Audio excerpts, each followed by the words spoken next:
Thank you for listening to Remake Rewind, the podcast where you decide if remakes or reboots should have happened. I'm Mike, as always, and with me, I've got a special guest. What's up? It's Katrina, aka Kat. This is Alex and Double D's busiest time of year for work, so they decided to take an episode or two off, and Katrina graciously decided to help me out and guest star on this episode. Well, it's because this is the time of year when I have no work. It's kind of convenient. Yeah, it works out very well. What are we going to be talking about this episode? Charlie's Angels, the movies. Correct. So we're doing the 2000 one starring Drew Barrymore, Lucy Liu, Cameron Diaz, and then the 2019 one that just came out, which unfortunately is not doing well in theaters. It's one of the biggest bombs of the year so far. Yikes. But that one stars Naomi Scott, Ella Balinski, Kristen Stewart, and Elizabeth Banks. And we're going to be talking about both of them. And I also want to kind of talk about the controversy around the newer movie, but I figure we'll save that towards the end. Oh, I don't even know about any controversy. Basically, in a nutshell, I thought you were saving that. No, towards the end. we'll talk about talk about it. We'll tease it for the listeners. Oh, okay. Basically, the movie's not doing well, and Elizabeth Banks basically put it on sexism. Yeah, sounds about right. Which, and we'll get into it. We'll get into it later after we talk about the movie, I think. But that's just a little tease for what's coming up, guys. Yeah. So, do you remember watching the 2000 version? I do, and I think it was just because there was so much less content out there to watch that I ended up watching those movies several times. They ended up on TV quite a bit, of course, severely edited. Yeah, it was on TV a lot, and this was kind of at the heyday of like the MTV Video Movie Awards and whatnot. These were big movies. These made a ton of money. The ones produced by Drew Barrymore, They had tons of celebrity cameos. They were huge movies. My mom was a huge Charlie's Angels fan, so we had like VHSs of the original series that I don't remember, but my mom would watch them all the time. They're cheesy. She bought this movie, and it wasn't one that we constantly watched, but I definitely watched this several times. Early middle school. They were entertaining. Very entertaining. I honestly don't remember the plot to these movies at all. Yeah, neither do I. But I remember liking the movies back then, so I'm interested to see how it, well, not interested to see how, because we already watched it, but it was interesting to go back and watch these because, honestly, the movie's not good, but it's very enjoyable. I mean, how do you decide what is good, though? I mean, I think it had an objective, and it followed through on that. So it definitely took risks. It was very consistent, you could say. Like the action in the movie was over the top. There was a ton of wire work. Well, and it would have been impossible to pay homage to the original series and not have this film be extremely cheesy. That's fair. The original show is extremely cheesy. Most TV back then is extremely cheesy, and the show was pretty ridiculous. Like, the things that they would do, the storylines, they were not well written. So I think it's impossible to really call it Charlie's Angels if it's not going to be in that vein. I honestly don't remember the series, but before we get too far into it, we do have to do our IMDb summary. So I'm just going to pick this one by John Reeves. 3 women, detectives with a mysterious boss, retrieve stolen voice ID software using martial arts, tech skills, and sex appeal. Oof. Yep, I'd say that's pretty accurate. Yeah. So, I mean, the beginning of this movie is pretty insane. Like, it starts with this, like, guitar riff and then a really bad CGI airplane. And then it goes this long shot as they go through the entire cabin and then back to first class. And then you see LL Cool J. Like, the first person with, like, a speaking line is LL Cool J. And they do this, like, generic thing with the spy where he's meeting with somebody and they use, like, the call signs where someone's like, I thought it was too high to fly like this, and then the code words. Code words, code phrases.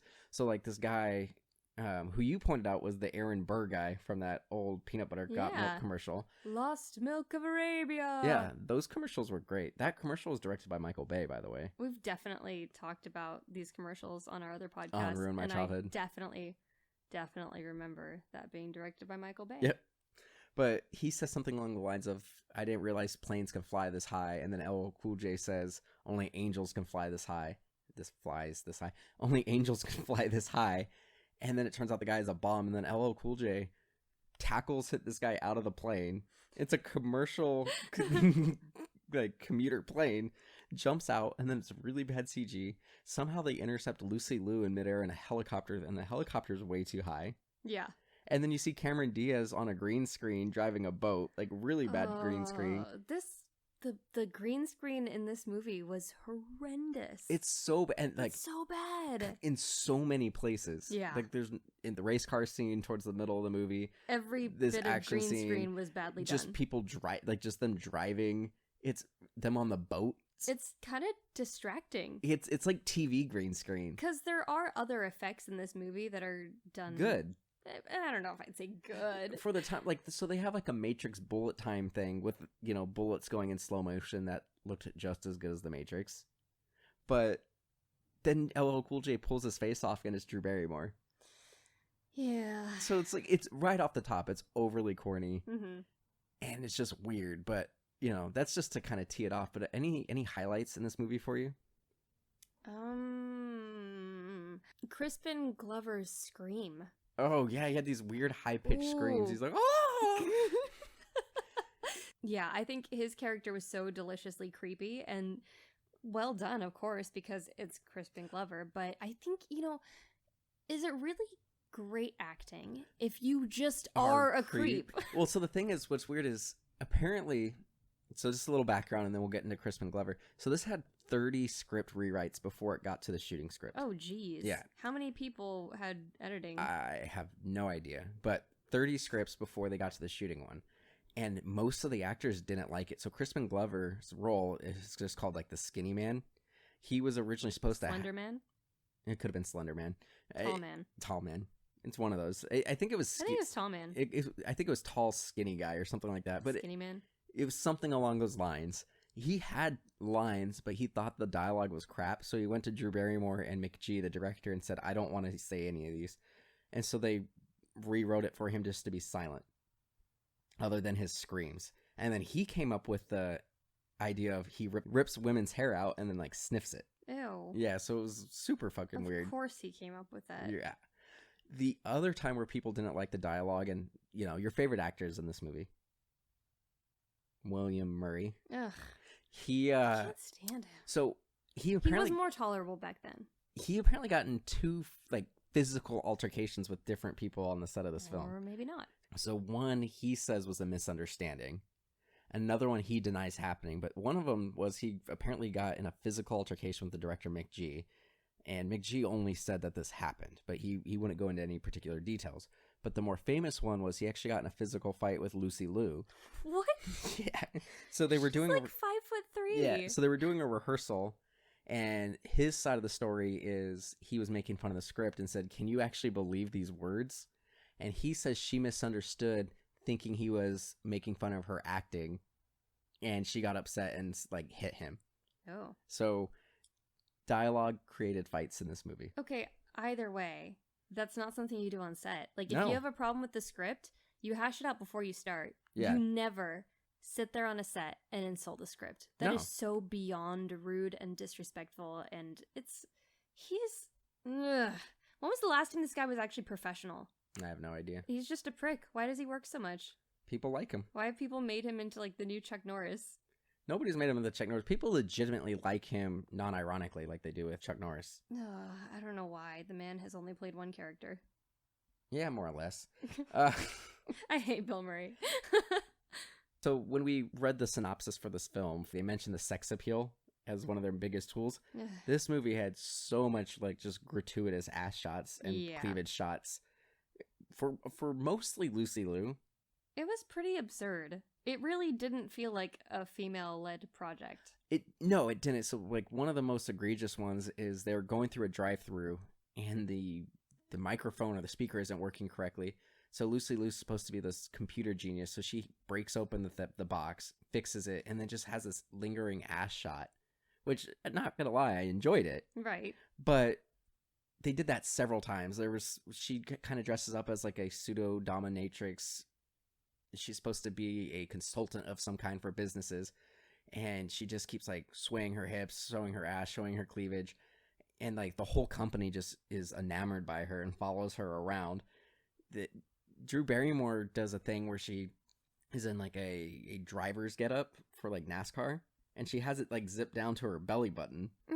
And she goes into the air conditioners like, ooh, licking steering wheels and whatnot. And I know they're supposed to be manipulating men and everything, but yeah, I agree with you. It doesn't seem woke. It just feels gross. It feels exactly like what it was. It was a product of its time on the heels of Austin Powers. That was 97. This was 2000. Yeah, this one's a year after Spy Who Shagged Me, and it's the same year as Mission Impossible 2. And when you look at how hard it is to get a studio to cooperate with a female-led project and an all-female cast, it's no wonder that they had to take this approach.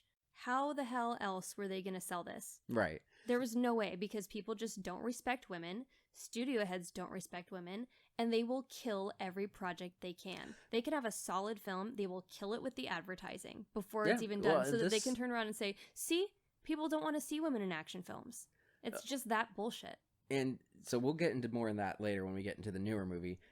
But you're right, in this time, like they had like Jay and Silent Bob came out a couple years after this movie, and there's literally a scene where these women are supposed to be like diamond thieves, and they do this weird scene where they go and steal diamonds, and they're going through like laser things, and they do like the entrapment thing, but they're just being sexy through it. This was a trope of this time, that anytime there's an action movie, the women have to be overtly sexual. Right. So it is a product of its time. It was a little uncomfortable to watch. It was very uncomfortable to watch those scenes, especially because, you know, Drew Barrymore is a producer on this project, and there she is in her freaking lederhosen and push-up bra. It's the depressing. lederhosen scene is the same thing. Like, there's a whole probably 15-minute segment of the movie where they're planning a heist, and they have to get eye samples and fingerprint samples from these two guys, and they just go and seduce them. Yeah, basically. And yeah, it's weird because they are very good at what they do. So like from a martial arts standpoint, even though everything is them jumping 15 feet in the air on wires and doing flips, like there's a point when they literally, there's a gap in a fence that's probably 6 inches, and they do like cartwheels through that gap. Right. Kind of thing. They do wall runs. They're sliding down chutes and everything like that. They're good at hacking. They're good at driving. They're good at everything. So I do appreciate that they were like the best of the best. Right. But it was all absurd. It's just so over the top, and I don't know, I kind of feel like they fell back on making it ridiculous because they were unsure if anyone would care if it wasn't that kind of action movie. But to be fair, it had to be comedic. In 2000, we didn't really have that many straight up action movies, because we had that in the 80s and 90s, and we were kind of going away from that until we got to Bourne. Right, because in the 2000s we were recovering from Tipper Gore and her crusade against everything. Well, yes, but I mean, you look at Mission Impossible 2 came out around the same time, and it was absurd with him like doing the rock climbing and then motorcycle fights. Like even the legit action movies in this period were just absurd. You had Batman and Robin only like a year before this movie. Yeah. So the action in general was corny. Well, and action in America had to change for a little while because we had just begun having school shootings, and we had the conversation early on in this country about violence on TV and in video games and what that does to kids. But, I mean, not that that causes school shootings, but that conversation was happening, and people actually did care about it.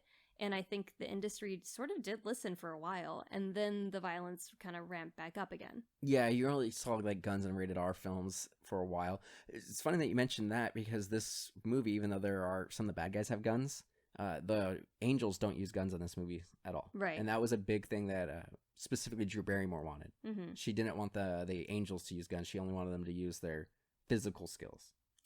Which sort of explains how she ended up with that super long scene with the immense amount of wire work. Several scenes with immense amount of wire work. Those must have taken so long to shoot and been so exhausting. And as silly as they are, like, that is hard work on her part. Oh, absolutely. Incredibly hard. Wire work's not easy, and it's not comfortable. It's very uncomfortable. So one scene that it was made for laughs, and it could have been kind of cool. And they actually kind of do a similar scene to this in the first Avengers film, when Black Widow's tied up to a chair and fights a bunch of people. Mm. Drew Barrymore there's a scene where she's strapped to a chair, and she basically tells everyone what's going to happen. So she goes, I'm going to kick you, I'm going to jump over you, I'm going to leapfrog this person, I'm going to bash that person's head into that wall. And then she proceeds to do that, and she says, I'm going to moonwalk out of here when it's all done. And then she doesn't moonwalk. She just kind of like bebops backwards. She does a weird bopping shuffle out. I was very annoyed by that, actually. I think it's supposed to be funny because she does everything that she says she's going to do, which is, above and beyond ridiculous. And the moonwalk, which should be the easiest part of that to do, is what she messes up. Yeah, I suppose maybe it was that, or maybe it was in the script and she just couldn't do it, and they decided to do that instead. One of the things I was impressed with this movie was the supporting cast. Oh, there were so many people in this movie. There were a lot of big names in here. I forgot Tim Curry was in this movie. Yeah, I didn't remember him being in this movie at all. Tim Curry, Sam Rockwell, LL Cool J, Luke Wilson, Matt LeBlanc. This is at like the height of Friends. Joey Tribbiani. It's insane. His part is actually really entertaining in this. Yeah, I thought he was pretty funny when he just drops that actor. Yeah. Melissa McCarthy was also in this. This was back when she was Suki on Gilmore Girls, or maybe even before. I think this might have been before. This was when she was doing bit parts, like she was a paramedic in some random thing, and yeah, she kind of just she had bit roles, and yeah, she was always she played at that level for like decades, and then she blew up all of a sudden. Well, and then but the role she always played was these very modest people, like almost mousy. Yeah, and now she's over the top in everything she does. You know what I just found out today, prior to reading this? Melissa McCarthy is Jenny McCarthy's cousin. Yeah. I didn't know that. Really? No, I had no idea. I knew that. Oh, good for you. Good for me. I didn't even think of her as a cameo, and that's just like how many people are in this film. No, it's crazy. So many. Like I said, I forgot that Crispin Glover was in this, and he's one of the main characters. Yeah, even though he doesn't speak. Sam Rockwell. This is before he kind of blew up, and he was always acting and doing things. I forgot he was in this, and I forgot that he was the bad guy. Yeah, it's pretty typical. It's pretty typical of a lot of the films of this era where they were just mostly hype, and there isn't a lot of the story that is memorable. No, it really wasn't. The thing that kind of bothered me about Sam Rockwell being the villain, which once he had that turn, because he played this kind of like bumbling nerdy guy who was kind of sweet, and then once he was the bad guy, he was very stereotypical, just wearing a sheer black tank top with a sports coat over it, and he had to do his little cool guy dance. I don't feel like Charlie, even though you only ever hear his voice, he seems to know what things are. Like at the end of the movie, he recaps the whole movie. He's like, oh yeah, this guy thought I killed his dad, and that's why he's a bad guy. You think he would vet his clients. Right. It's weird that he wouldn't know who this guy was with all the resources they have. Right. And one thing that bothers me about that character is that it seems like there are a lot of situations in which he knows that he's putting them into more danger than they are expecting. Yeah, they go into things blind, and like they're very smart. Like they go through every plan and they say exactly what they're going to do, and they execute it. So it's like, trust these people and give them the information they need. Right. It's not like they're going to get tortured and give it up. No, not at all. And they're nothing but competent. Like I have to say that again. They're very competent in this movie and what they're doing. And I'm glad that they never really fail in anything they do. They're just constantly blindsided by new information that should have been provided. Right.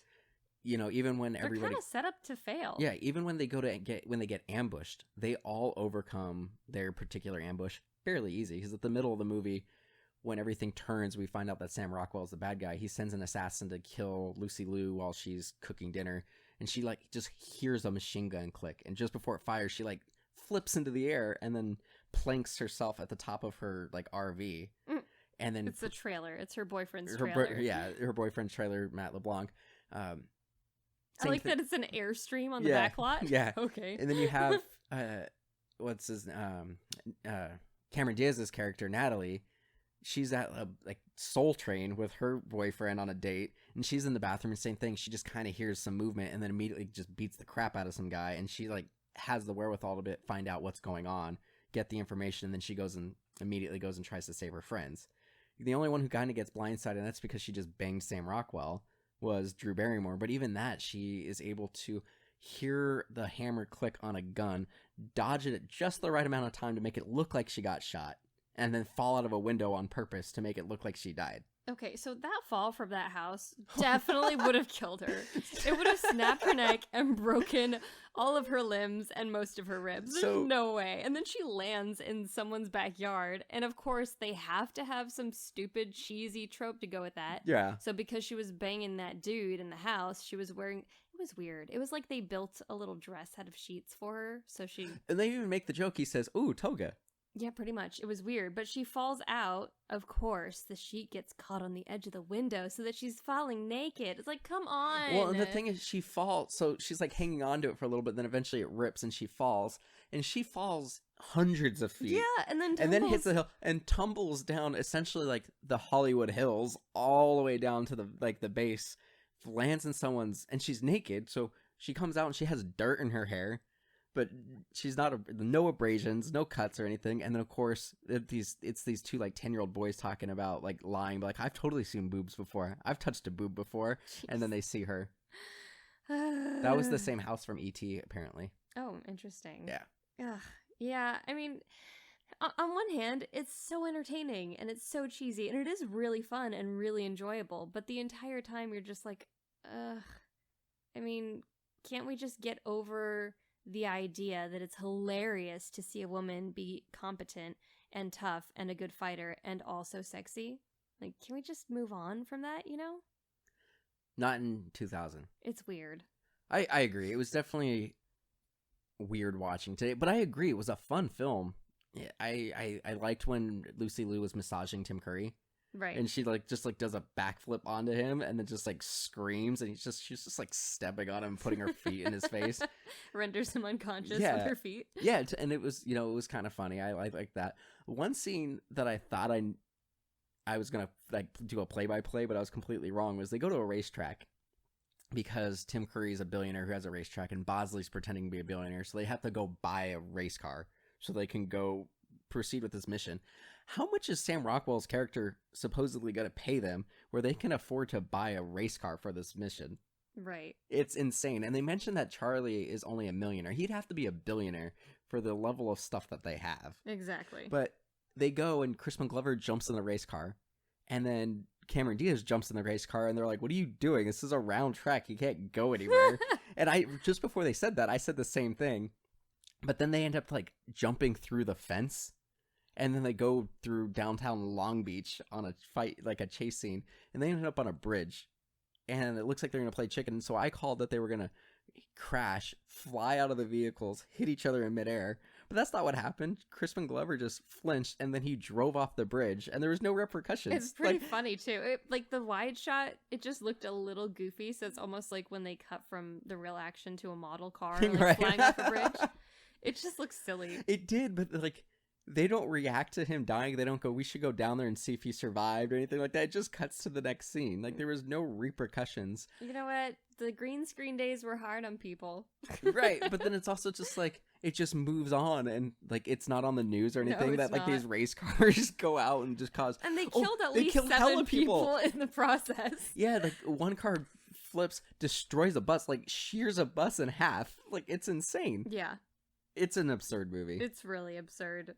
Let's see. I'm gonna just go through. There are just so many times when random explosions would have killed them, snapped their necks, and somehow they're fine. Yeah, their base blows up, and they're like 5 feet. Like they're about to open the door. Like their hand's about to touch the door. They get thrown like 50 feet. All 3 of them somehow hit the exact same windshield. And they never have any downtime for recovery. Oh no. Well, that's They're just fine. They're good to go. I mean, they're so bendy. No wonder. Yeah, that's true. Shall we get to the second movie? Yes, we shall. Smooth. All right, so for the new movie, we have a nice little summary, kindly written for us by Sony Pictures. When a young systems engineer blows the whistle on a dangerous technology, Charlie's Angels are called to action, putting their lives on the line to protect us all. Yep. Kristen Stewart, Naomi Scott, and Ella Balinska are working for the mysterious Charles Townsend, whose security and investigative agency has expanded internationally. With the world's smartest, bravest, and most highly trained women all over the globe, there are now teams of angels guided by multiple Bosleys taking on the toughest jobs everywhere. Yep, that's pretty accurate. Pretty much. So I'm torn on this movie. I enjoyed it. Mm-hmm. I liked it. I think this movie had a problem with an identity, not really knowing what it was trying to be. No. I think the movie knew what it was. I think they had trouble figuring out how the hell to advertise this. That's definitely true. The trailers did not make this look good. Oh, no, it didn't. I went into this fully expecting it to be a steaming turd of a film. The trailers looked awful, but I heard the movie was actually really good for the people who actually saw it. The problem that I had with the film, where I say it kind of lacked an identity, is this one took itself much more seriously than the 2000 film did. Right. And part of that I really enjoyed. But it wasn't gritty, tough reboot, which we didn't need. But there was also points where it was mostly serious, and then there would just be like random jokes about Ben Affleck not being a good Batman that didn't really fit with anything else. And then there was just a lot of things that it tried to do that I don't think it earned. And I think part of it was they probably had to edit this movie down a little bit. So like Noah Centineo's character, they end up using him as a hostage at the end. And then they also set him up to be a love interest for Jane, Ella Balinski's character. But I don't think there was enough there for them to earn him being a hostage at the end of the movie where we're concerned for his safety. So I think there was just some editing stuff in this film that kind of made it feel a little incomplete. Noah Centineo's character didn't make a heck of a lot of sense at all. No, like it just seemed like they tacked him on to have a love interest in the film somehow, but didn't really embrace that storyline. I don't know. I kind of feel like someone promised this poor kid a role in something and then didn't work out, so they stuck him onto this project. Maybe. That totally could be the case. The entirety of the character feels like an afterthought. So... oh, you know what? I think you might be right, because Sony owns the rights to the He-Man and the Masters of the Universe movie, and he was cast as He-Man. And there's talks of that movie being dumped to Netflix now. So maybe that's part of why they put him in this, was because they were trying to pump him up for He-Man. Oh, someone did that boy dirty and apparently owed him a favor. That's probably what it is. I think you're right on that one. So I mean, good for him though. Yeah, he's actually a sweetheart. He's really nice. Oh, you've met him? With him, yeah. Oh, nice. So this film, the one thing I got to say I really liked about this film was how realistic the action was. Believe it or not. Yes, the action was really good, and you know, I honestly think if I had not seen the trailer for this movie, and I think if you hadn't seen the trailers for this movie, you would have enjoyed it a lot more. Because probably. It plays just like any other action movie, and I think the jokes only really feel misplaced because of the way that you view comedy coming from women. No, I don't think so, because I generally like Elizabeth Banks, and she's done a lot of comedies, and I like a lot of her stuff. I just think that the humor was misplaced in this movie. I really don't, because for the most part, Kristen Stewart's character gets most of the comedic breaks. I agree, and I actually liked her in this movie. And she can be some comedic relief. You know, I'm wondering if maybe that is the reason they added Noah Centineo's character, or if it was an afterthought. It really just felt like a slightly more comedic afterthought, and like they tacked it in there because the movie without those funny little moments can probably get pretty monotonous. The fight scenes, the fight choreography was honestly incredible. I really liked that first big action scene in the cafe. Yeah, because they're like sliding tables around and stuff. But what I really liked about it is they kind of leaned into the women going up against these men who are bigger and stronger than them. Right. So they're like, they'll kick a guy and the guy will be able to just grab her and like swing them around, and they kind of have to be able to then use that weight and roll around and recover. They have to use, like you mentioned, the tables and everything. They have to use their environment. I thought that was really great, that they kind of had to overcome their lack of size and strength. These fight scenes feel like the Bourne movie fight scenes, but without crappy camera work, because the fight choreography is actually good. I thought, I agree. I thought the fight choreography was good. The other thing I liked was... And they did it at a higher frame rate, so you can like really see what's going on. Oh, yeah. And it plays so well. It's beautiful. I think Naomi Scott didn't get too much action stuff because she's, supposed to be like a bumbling scientist that becomes an angel by the end of the film. But I think both Kristen Stewart and Ella Balinski did a really good job with their fights. But one of the other things I liked is even with the gunplay, which these angels do use guns compared to, the other ones who didn't. But they don't just lay down fire. Like they shoot their assault rifles in like 3-round bursts like you're supposed to. Like they weren't just running and gunning and just using machine guns. Even when the guy's using like a minigun attached to the car, same thing. He just is using bursts so he doesn't like overheat that gun. And that's not a thing that you see even quote unquote good action films. Yeah. Another thing I really liked about this is that it was a movie that was really heavy about technology, but none of it was unbelievable technology. So often in these kind of like, there's some kind of element of mystery, and the bad guy always has way more advanced tech, and it's just ridiculous. Like stuff that would not exist, stuff that would not work, or it's just like basically full of plot holes for someone who knows basically science the fiction. basics of it. Yeah. This, they actually, kind of did it in a way that made sense and seemed like something that could happen. Yeah, which I really appreciate. I agree. And, I appreciate when they don't just have like ridiculous gadgets do all of their work for them. I agree. I think, and what we talked about this movie a little bit after we went and saw it, one of the things that I think that they were all good at, to an extent. They could hold their own in fights. I never felt like they were particularly the best at what they did. Like, they definitely struggled against the bad guys. Well, because they were being set up for failure. Oh, no, they definitely were. Like, and we'll get into that a little bit. But what I mean is when they actually were just fighting at any time, whether it was at the quarry or when they were fighting Hodak, the assassin. It seemed like it could go either way. Yeah, it definitely did. Like, there was never anything that seemed easy for them. Right. Like, the first film, I mean, a lot of fight scenes in that time were similar, where honestly the acting is so bad from the people who are attacking them, because they're really just a lot of stunt fight guys who don't know how to act, let's be real, and they kind of fly at them and then fall away as soon as the main character takes a swing. But this, like, it actually looked like contact. It did, and it looked like they worked really hard at it. Yeah, well, what I meant is, as corny as the 2000 one was, each angel could fight 5 to 10 guys on their own. Yeah, because it was just ridiculous. That's unrealistic. Like, don't get me wrong, but it all seemed like they were the best of the best. Where these people seem, and once again, it's a little bit more grounded. I just never thought that they were the best. Like, there's a point where Ella Balinski's character Jane is supposed to shoot a guy with a sniper rifle with a tranq dart, and she misses. And I didn't like that. Like, I would have preferred that they just lost the shot, or, a civilian got in the way, so she couldn't take the shot and she lost her window. I actually thought it was kind of, I didn't, she's supposed to be so good. She was MI6, she was special ops. I don't think she should have missed the shot. Well, especially because of how slow that movement was. Exactly. It just didn't make any sense. So, like, there's little things like that. Like, I didn't feel that they're good. And then at the end of the movie, we're told that specifically Kristen Stewart and Ella Balinski's characters are supposed to be the best angels, and that they were planning on recruiting Naomi Scott the entire time.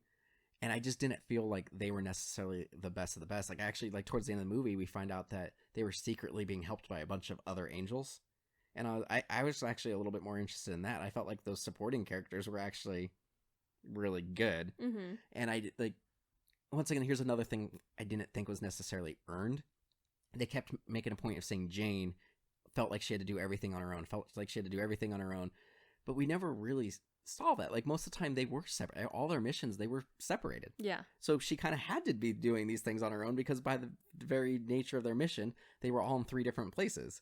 So I'm like, I don't think that's fair to have that criticism. But then at the end of the movie, when they're figuring each other's strengths and weaknesses out and they're learning to work together as a team, she says this to the bad guy, like the assassin who's kind of got the best of them throughout the whole movie. She goes, I learned that I can't, work alone. And then Kristen Stewart comes and like kicks the guy once, and then she leaves. So immediately she's on her own again. Yeah. So I just didn't like that line. And they're like, don't say, like, make it, if you're going to say that's a character flaw, like, make it an actual character flaw. Yeah. Like, don't put her in these situations and then act like she's bad for trying to fight her on her own. Like, it was just little things like that. Like, I think it was so close. Like, in my book, this movie is probably about a B. But I think with just slightly better editing, like, honestly, if they added 15-20 minutes and fleshed things out a little bit, I think this could have been like a solid A for me. I would have liked to see a little bit more of them, like, and you get a little bit of a glimpse of it when she describes after the first fight scene in the film that she's gonna go on vacation or whatever. I would have enjoyed seeing a little bit more of a glimpse of them in their personal lives. Yeah, I agree, because we got a lot of that in the 2000 version. Right. Like, and not that we needed a lot of it, but something that kind of explained why it is they do what they do, or what brought them to these jobs. You know, like, why are they doing this? I didn't really get that from them. Like, in the first movie, we find out that they, why each person got recruited. Lucy Liu's character was a genius and she was in NASA and whatnot. And But she also has her relationship in the film, so we at least see something a little bit more human from her, whereas this, I feel like it's all business. 99% of what we know about the characters is just about their job and just them working. Yeah, we get like one line of dialogue from Kristen Stewart's character where she says, and she lies, she says that she was a criminal, and it's like there's several points where they show a file and they show that she does have a record, but it turns out she was like a trust fund kid who was just spoiled, and Charlie ended up recruiting her, but she had this like lie about how she was in orphanages and all these things, but it was like seriously like 10 seconds of character development for her. Yeah. And we got a little bit more with Jane, played by Ella Balinski, where she was MI6 and she had a contact that died, and that contact was related to somebody who basically ran like essentially a Planned Parenthood in Istanbul. Mm-hmm. But Istanbul. But that was but even that was really rushed. Like, we don't actually know what happened. Like, we just know that this person who runs that clinic is upset with her because somebody died and then she left. It felt like we lost a couple scenes there. I definitely think that's the case. Like, I definitely think, like I said earlier, I think Noah Centineo's stuff was edited out. I think that we probably got some stuff between Sabina and Jane edited out to show that kind of rivalry, because they had this like antagonistic behavior towards each other, but it was never really explained, like why they didn't like each other. Like, yeah. I just don't feel, once again, I don't feel like it was earned, and I think it was a victim to the edit. Yeah, I think so too. I did enjoy, though, that we do get to see their relationships with each other grow, and we get to see, their loyalty challenged a little bit, and how they come back from that, and doubting their superior when one of their Bosleys seems like she's gone rogue. We get to see that dynamic play out a little bit, and that's interesting. I did appreciate that, and that we get to see how they bond towards the end of the film. I did like the idea of him going international and like Bosley being a rank versus a name at that point. Almost like some people thought 007 or James Bond is a rank, not necessarily a name. Mm-hmm. So I did kind of like that. It's interesting that they kind of retroactively make this both a sequel and a reboot. Yeah, that was the one part that didn't really make sense. In the beginning of the movie, we get this weird montage of all of Bosley's basically Bosley's history with the Angels, and they've taken footage from the other projects, from the TV show, from and the TV show franchise. and the previous movies, and they've replaced all of the Bosleys with Patrick Stewart, just at different ages. Yeah, but it doesn't make a lot of sense because those two movies, like, I could see maybe with the TV show, but the other movies are just so different. They're completely different. It doesn't really work. It really took me out of it, and I'm glad that it only happened once towards the beginning of the film. As kind of a gag. So I could kind of forget about it. the other thing that I thought was kind of... this would have made more sense in the 2000 version, but the music was a little on the nose on this one, so there's a point where they're like, just call me Angel. Right. Da, da, da. And I don't know who actually sings that song, but I would have expected that in the 2000 one, not this one.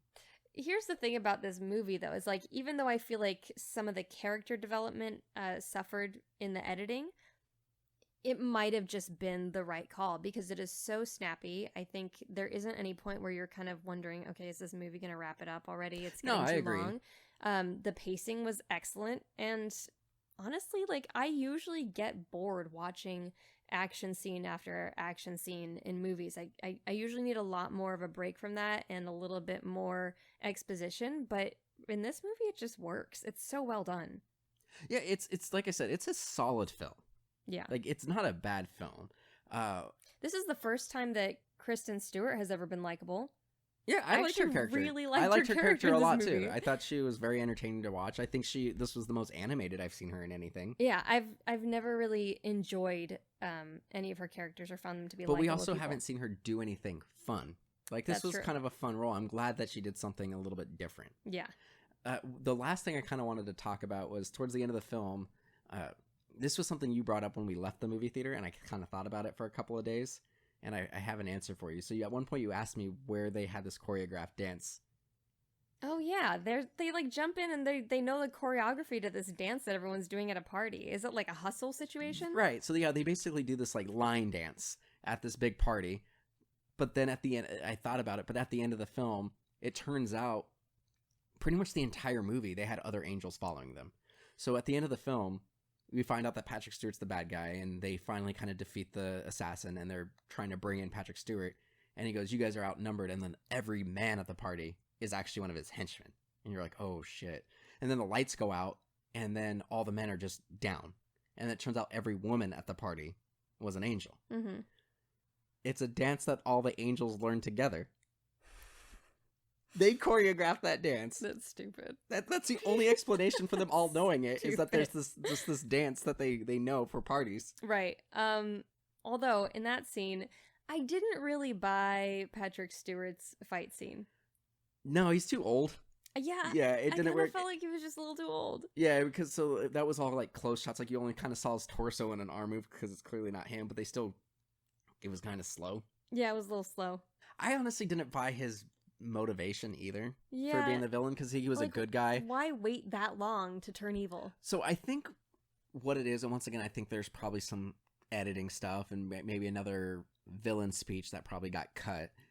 Because his whole thing was he thought he was going to run the Townsend agency. Right. And they ran it as a good guy kind of agency. And I'm sure that he wanted to run it more for the highest bidder and whatnot. He didn't get to that. But he was pushed out and retired, and he wants to stay in the game. So I can see why he would maybe make a competitor to the agency. But it just seemed weird that he wanted to just be in like the assassination game. Yeah, it didn't really sit well with me. You know what I would have wanted to see? What would you have wanted to see? A better fight scene with his character and Kristen Stewart, so we get to see Pat Stew v. K Stew. That's funny. But she would have kicked his ass. Oh yeah. What did you think of Naomi Scott's character? I thought she was entertaining. Probably a little bit more bumbling than she needed to be. I agree. I feel like for her to have been in the position she was in the company she was in, she'd have a little bit more confidence by then. I agree. And the company thing I can get to an extent, but I wish that she kind of picked up the danger and the spy element a little bit more, because she kind of seemed like 90s, early 2000s romantic comedy lead, like bumbling, a little bit, falling over herself a little bit. Yeah. I did like the scene where she had her one fight against that giant like Russian dude. That was hilarious. Whipping him in the face with a USB cable. This is very entertaining. I think it was a mouse. I think she had the wire end and was hitting him with the mouse. Oh, okay. But I like how she's like, "I know Krav Maga," and she's just like, "Krav Maga," and then like kicks him, and he just picks her up, and her head hits a vent, and she gets knocked out. That was a really good scene. And then I did enjoy tranks that. herself. Oh yeah, that's right. That was actually an endearing scene afterwards, because you mentioned that you liked how they kind of started to bond with each other. Right. Because this is the previous Charlie's Angels movie they've been a team for a while. Yeah. They know each other really well. And they were older. Right. This particular team, Kristen Stewart's character and Ella Balinski's character had met each other like once before. Mm-hmm. And then obviously neither of them knew Naomi Scott. So they were getting together, but after she gets tranked and they blew up the other place, like their headquarters, they didn't have anywhere to go, so they were just on like a ferry. And she was still tranked. And they were just kind of like snuggled up, and it was kind of endearing. Yeah, it was. So funny. I did appreciate that scene. Let's see. That's pretty much all I've got. Yeah. There's another chiropractic adjustment. Oh yeah, so there was a point where there was this guy named I can't remember the name of the character now. Saint, and he was in one of their safe houses, and essentially he's their therapist, their nutritionist, their trainer, their Q to James Bond. But then he also at one point he just kind of looks at Naomi Scott and he goes, "Can I apply light pressure to your back?" And then he just like does a chiropractic adjustment. And he always has mints because she's throwing up all the time. Right. It was okay. Like that was good. I liked his character. I did, even though I felt it was out of place. Like I don't remember the context to it, but I did like their little conversation about Batman, their little diss at Ben Affleck Batman. Yeah, that was pretty good. I did laugh at that, Batman. even though I didn't. Is he though? So I guess the first thing we got to answer is: did this remake do enough to be relevant? I think it did. I enjoyed it. I just, once again, I do feel it lacked an identity to an extent, but I do think. I don't think it lacked an identity. I think the trailers were a big studio F up, and I think the editing could have been tweaked to make the story better, or it could have ended up as it was and have awesome action and fantastic pacing. Right. I feel like it could have used a little bit more comedy. Maybe just a little bit more to... I don't know. Like I liked that it was more serious. I liked that it was serious, like the action part, and I liked that the overall story was a little bit more serious. I just felt like there were times that when the jokes did come, I did feel like they were just slightly out of place. Right. I also enjoyed in this movie that the characters themselves were taken a little bit more seriously. Oh, I agree. As a whole, by their peers. They weren't just mocked like in the previous film where they show up and people are like, ugh, you're too hot. What are you going to do? Right. And there's and this was one thing that I kind of wish they did a little bit more of, and I'm sure that I'm one of the few males that would have actually appreciated this, because this was, and we'll get into the controversy around the film in just a little bit, but at the beginning of the movie, when we're kind of introduced to Kristen Stewart, she's going after this guy called Johnny Australia, who's like an arms dealer, and she's talks, it's such a good scene. Yeah. Oh, it's a great scene. She's like kind of seducing him and like kind of sexily swinging along these curtains and demonstrating that, yes, they can be sexy and still be competent, but it's not as overt as the previous film. Right. And I like that she uses that whole point against him. Exactly. She explicitly says that it takes the average person, 6 seconds longer to see. 7 seconds longer to perceive a woman as a threat. Right. And I kind of wish they leaned into that a little bit more. Like, because she says it's kind of, that people underestimate women. That kind of makes us perfect. People tend not to notice women like me because she's not overtly beautiful. No. Right? And I kind of wish they leaned into that a little bit more. But it is what it is. So the controversy around this film was it tanked. It did $8 million United States opening on its opening weekend. How? $8 million. Overseas, it only did about $20 million on its opening weekend. So Jeez. $28 million. Now, this movie cost, I think, $56 million. So it's not a super expensive film, but it's not going to make its money back. So one of the things I do I like that Elizabeth Banks said this. She goes, if you're going to have a bomb, you should have your name on it in 4 places. Because she was writer, director, producer, and a star. So she owned it. She's like, I'm proud of the movie I did. I have no complaints. I wouldn't have done anything differently. I'm glad that she's proud of the film. Now, I agree with her to an extent on what she said. She said basically masculinity killed this movie. Men don't want to see female action movies. And to an extent, I agree. And you can look at Marvel as much, Marvel has Captain Marvel now a Black Widow movie's coming out. But they didn't want to do But the mouth breathers did their damnedest to flood the internet with misinformation about how well it would do. They absolutely did. So Ike Perlmutter, who is the head of Disney and ABC television now, he was the head of the creative committee. So prior to Kevin Feige going directly to Bob Iger, the Disney CEO, saying, we need to get rid of this creative committee, because even though he was head of the Marvel Studios, he had to go to the head of TV, head of merchandising, head of marketing, and Bob Iger, and they would make decisions based off what they think would make more money, not necessarily what would be the best movie. That sucks. So there's a scene in Age of Ultron, which is the last movie that went through the committee, where Scarlett Johansson as Black Widow jumps out of a plane on a motorcycle, saves Captain America, but the action figure set for that, which was the jet that dropped the motorcycle, was Captain America on it. And that was Ike Perlmutter saying no one's going to buy a female action figure. So there is something to be said. A disgusting old sexist prick makes these decisions. Absolutely. Here's the thing, too. We started seeing this kind of garbage happening when Ghostbusters came out. Exactly. People, like, these disgusting incel, mouth breather, basement dwelling pricks start movements on message boards to flood websites with bad reviews for movies that they have not seen. Absolutely. Because they are female led. I agree. So these disgusting sexist idiots can't even let society decide for itself if it's okay with women yet. They will do their damnedest to run a smear campaign. And the same thing's happening with Star Wars. And Star Wars has always had a strong female lead. Princess Leia. I mean, have Star Wars fans ever really been happy? No, but they never had a fan. So you go back to the original trilogy, you had minority. You had Billy D. Williams, Lando. You had Leia. So you had female and minority characters, but when Force Awakens, yeah, but slave Leia, yeah, that was there. But prior to that, like she was still a strong character. Like she choked out Jabba, yeah, and she dressed it like she infiltrated that base, pretending to be a bounty hunter. So she was still strong. People lost their shit when the first character we see in the first trailer for The Force Awakens, we see Finn, a black man. People lost their shit. And then when they found out that the lead was going to be Rey, played by Daisy Ridley, people lost their shit. Oh, she's a Mary Sue. She's a Mary Sue. So there is definitely a culture out there that's anti-woman. Like, hands down, it's totally true. And you brought up Ghostbusters, same thing. Ghostbusters created by the same studio. Mm-hmm. Sony's terrible at marketing their films. Yeah. So this was marketed terribly. That was marketed terribly. If you look at even their male-centric films like RoboCop and Total Recall, those entire films, you could not watch the film if you watch the trailer. Like, you see the entire movie in that. Right. They're terrible at marketing. Also, here's the thing, though. Ghostbusters happened when all of this stuff was going down with Amy Pascal and Sony and Me Too, and it's just been a mess. And I think this entire industry is trying to really self-examine itself and say, okay, are we okay with putting up with the status quo because these old farts are the ones who are allowing this to continue, or are we going to hang these old pricks out to dry? Right.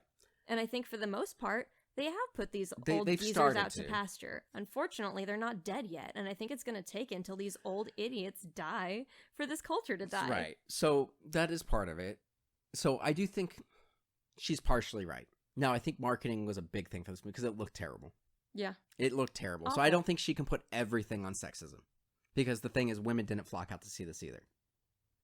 Because it looked like a bad movie. It looks like a bad movie. It had a bad trailer. So I don't think she can 100% say, hey, this is sexist while the movie bombed. I feel like if you are paying that much money from your studio, you should make damn sure that you have a trailer that is going to get people into theaters. That's all the trailer's meant to do. I think the only way a movie doesn't have a good trailer is if there is a bigwig in the studio who wants it to die.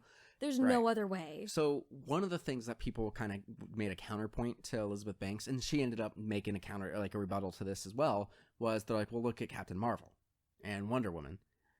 And I agree that, those movies made money, but people are still, to this day, bashing Brie Larson for being a feminist and being a man-hater and everything. The movie, honestly, and I know you love that movie, Captain Marvel. I liked it a lot. I don't think if it wasn't a Marvel movie, it would have done $1 billion. It was the last movie leading into Endgame. Mm-hmm. And she played a major role in Endgame. So I don't think if that was I think if that movie came out a couple years ago, I don't think it would have done as much money. No. It wouldn't have. So that movie was definitely given a handicap. Same thing with Wonder Woman. Wonder Woman got to be introduced in the Batman v Superman film. But that one actually had a good trailer.